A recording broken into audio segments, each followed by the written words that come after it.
gente! Tudo bem com vocês? Eu espero que sim. Eu vim hoje aqui no meu cenário novo para começar aí as nossas aulas. Então, para quem ainda não sabe, né, eu tô com um novo projeto aqui, onde a gente vai revisar, primeiramente em 2 semanas, Química e Física, e depois nós vamos entrar propriamente ditas nas aulas de Biologia. Isso mesmo, então vocês vão ter aulas de Biologia sobre todos os temas que caem, tanto no Enem quanto no vestibular. E vocês vão ter essas aulas detalhadamente, com material teórico de apoio, com atividades, com questões para resolver e tudo isso absolutamente de graça. Eu vou deixar aqui na descrição o link do grupo do Telegram, onde vocês vão ter acesso não só a mim lá nesse grupo, né, pra gente trocar uma ideia, conversar, tirar dúvidas, mas também ao canal do Telegram, onde vão estar todos esses materiais teóricos, tá? Então, a aula de hoje é a primeira aula de revisão de Física. Hoje a gente vai conversar sobre cinemática, dinâmica e hidrostática. Então, esse vídeo ele vai ser dividido em 3 partes, certo? A primeira parte a gente vai conversar sobre cinemática, são conceitos base, tá? Para você conseguir resolver questões de cinemática e fórmulas que você precisa lembrar. Então, vão aparecer as fórmulas aqui.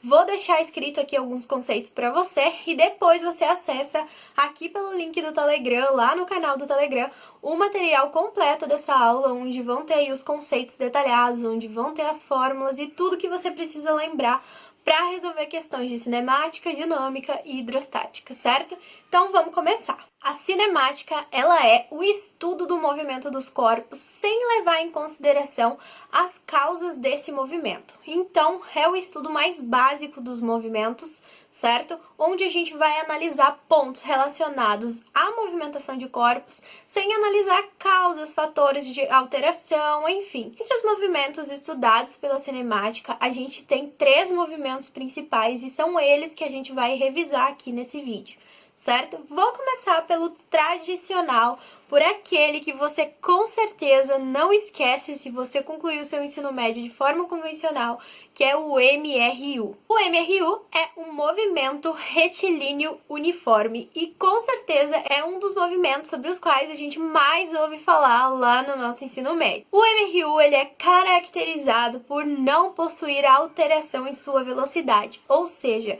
ele possui velocidade constante. Então, o movimento começa com uma velocidade e termina com a mesma velocidade, certo? Desta forma, a gente pode afirmar que a velocidade média é igual à velocidade instantânea do corpo em movimento em MRU, certo? A velocidade no MRU é calculada através da razão entre a variação do deslocamento e a variação do tempo. Outra fórmula importante da gente lembrar do MRU para que a gente consiga descobrir aí outros fatores nos problemas apresentados, além da velocidade, é a famosa equação horária. Ela é calculada através da fórmula da variação do deslocamento. Isso mesmo. Como é que a gente calcula então? A gente vai somar o deslocamento inicial ao produto da velocidade pelo tempo. Sobre MRU, o que você precisava lembrar era exatamente isso. Agora vamos falar sobre um movimento muito semelhante ao MRU, porém que possui aceleração. Você lembra de qual movimento eu tô falando? Se você lembra, ótimo. Se você não lembra, eu vou refrescar a tua memória agora, porque eu estou falando de MRUV. Como assim? MRU e MRUV. Isso mesmo, agora o movimento ele continua sendo retilíneo e uniforme, porém ele é variado. E o que eu quero dizer com variado? Eu quero dizer que agora sim existe um fator chamado aceleração. E essa aceleração vai alterar as velocidades desse movimento, fazendo com que a gente exclua aquele conceito de que velocidade instantânea é igual à velocidade média, certo? O MRUV, ele justamente é um movimento variado, por quê? Porque ele tem aceleração. Então, para começar, nada mais importante do que a gente conhecer a fórmula da aceleração, certo? A aceleração, então, é calculada pela variação da velocidade sobre a variação do tempo. Você vai dividir uma pela outra e vai ter o valor da aceleração. Além disso, a variação do espaço em função do tempo é calculada pela fórmula que é nada mais nada menos do que a soma entre a posição inicial do corpo e a velocidade inicial e o tempo mais a aceleração vezes o tempo. Para finalizar, então, a gente precisa lembrar da equação de Torricelli quando o assunto é mRUV. A equação de Torricelli, ela diz que velocidade ao quadrado é igual à velocidade inicial do corpo ao quadrado mais 2 vezes a aceleração vezes a variação de espaço. Além disso, é essencialmente importante que você lembre o mRUV ele é considerado um movimento acelerado quando a aceleração possui o mesmo sentido da velocidade. Do contrário, quando a aceleração possui sentido oposto à velocidade, nós vamos determinar o movimento como um movimento retardado, certo? O terceiro movimento da cinemática ele é chamado de MCU, ou seja, movimento circular uniforme. Para calcular a parte escalar deste movimento, nós utilizaremos as fórmulas do mRUV, certo? Mas existe também a análise angular desse movimento, e para isso a gente vai precisar de novas fórmulas. Vamos começar falando então sobre a relação entre a aceleração escalar e a aceleração angular. Para você calcular a aceleração escalar, você pode calcular através do produto entre a aceleração angular e o raio da circunferência. Já a aceleração angular você vai calcular através da divisão entre a variação da velocidade angular e a variação do tempo. A velocidade escalar também pode ser calculada em função lá da velocidade angular, ou seja, ela também pode ser calculada através do produto entre a velocidade angular e o raio da circunferência.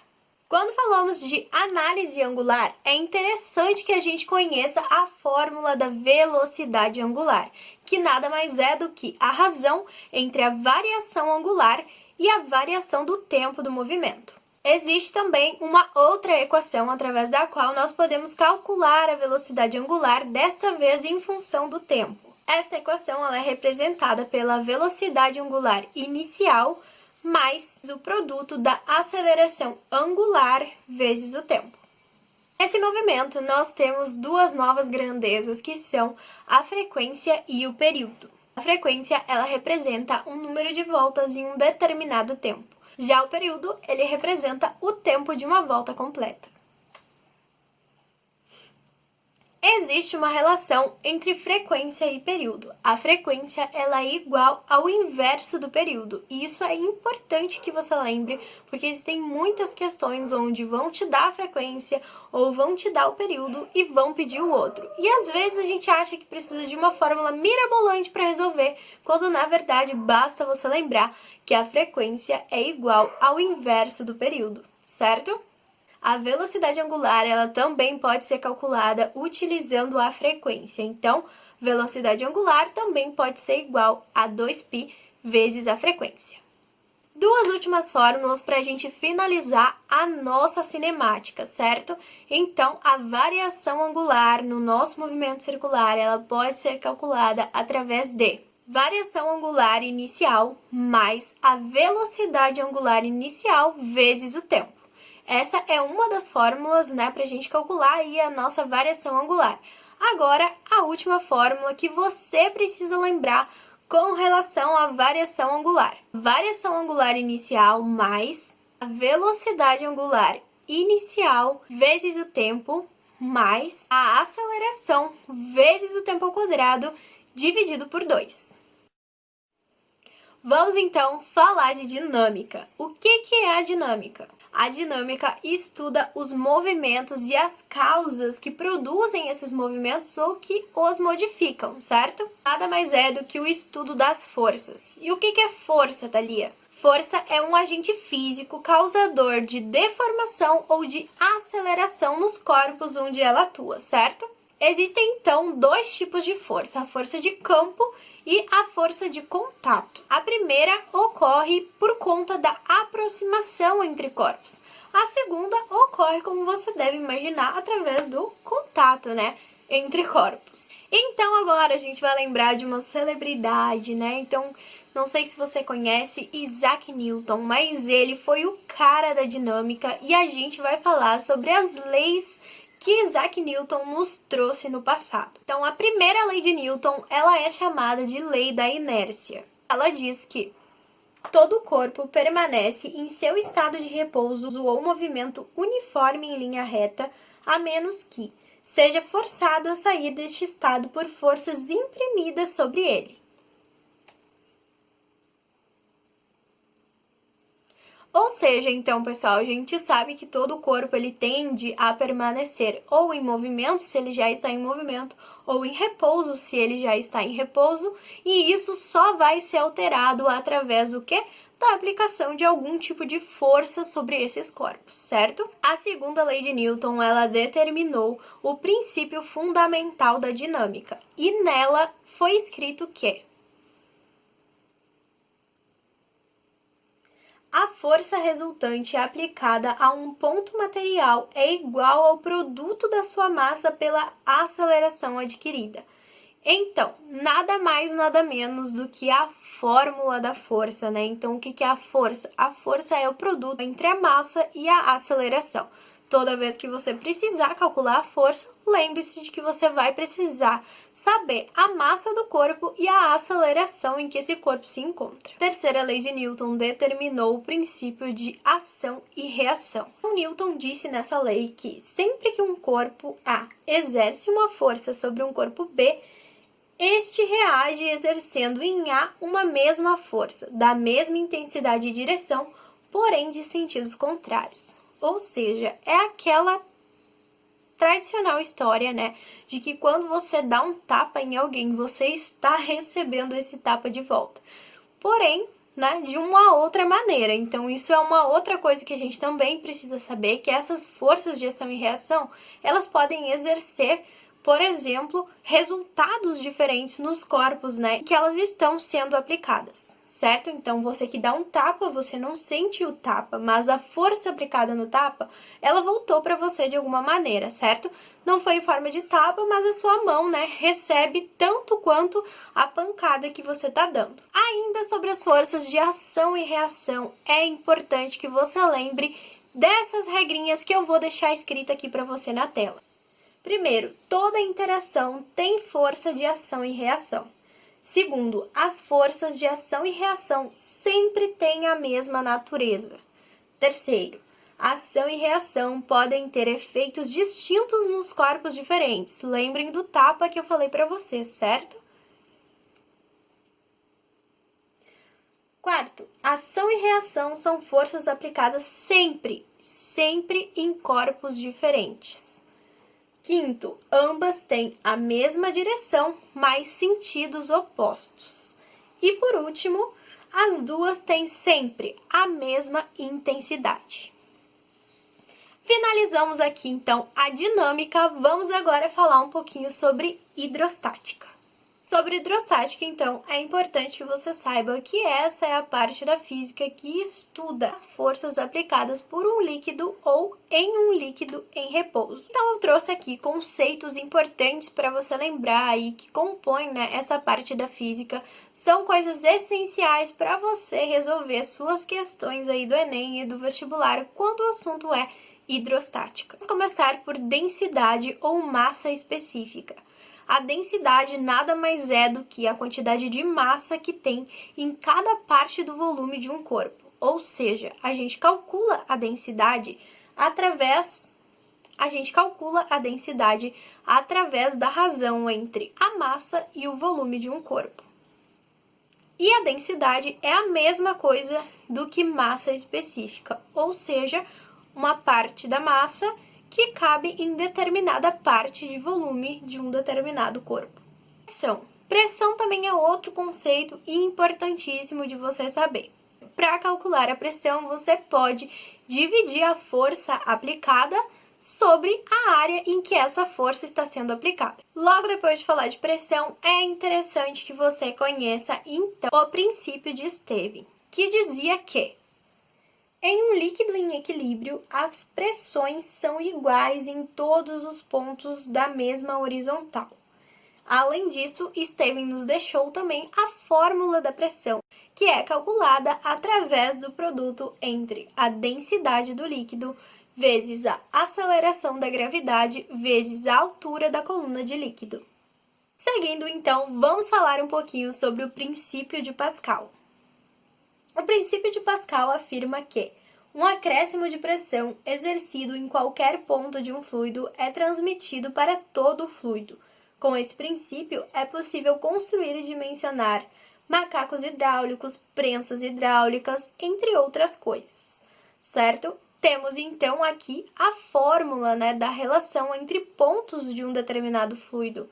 Então, a força exercida em um ponto 1 sobre a área 1, que vai determinar a pressão exercida sobre essa área, é exatamente igual à força exercida no ponto 2 dividido pela área do ponto 2. Para finalizar a hidrostática, então, a gente vai falar um pouquinho sobre empuxo, que nada mais é do que uma força que representa o peso do fluido deslocado. O empuxo, ele foi determinado através do princípio de Arquimedes, como você pode ler aí na sua telinha, certo? Então, Arquimedes definiu que a força de empuxo de um corpo imerso em um fluido é igual ao peso do fluido deslocado. Exatamente. Então, a fórmula através da qual nós vamos calcular o empuxo é a densidade do líquido vezes o volume do corpo submerso vezes a aceleração da gravidade, certo? Isso então, os principais conceitos e as principais fórmulas, tanto da cinemática, quanto da dinâmica, quanto da hidrostática, você agora está com a memória fresquinha e se aparecerem questões interdisciplinares, que cobrem esses conteúdos, eu não vou me sentir culpada, porque lembro que vim aqui fazer essa revisão para ti. Espero que tu tenha aproveitado essas informações, espero que essa aula seja muito útil para ti. Esses conceitos são muito cobrados tanto na prova do Enem quanto em provas de vestibulares e eu tenho certeza que eles vão te ajudar demais aí nos teus estudos, certo? Não esquece de ir aqui na descrição do vídeo e entrar lá no nosso grupo do Telegram, onde a gente vai fazer exercícios, onde a gente vai ter material teórico que embasaram esses vídeos que eu tô trazendo para você.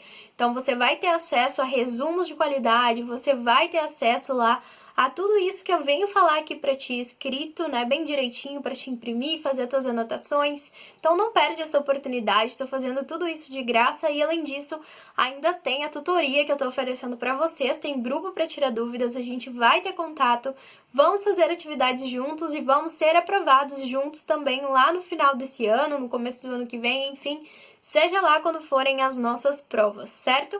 Então, vamos se distrair, Vamos focar aí no nosso objetivo principal, que é a aprovação lá na universidade.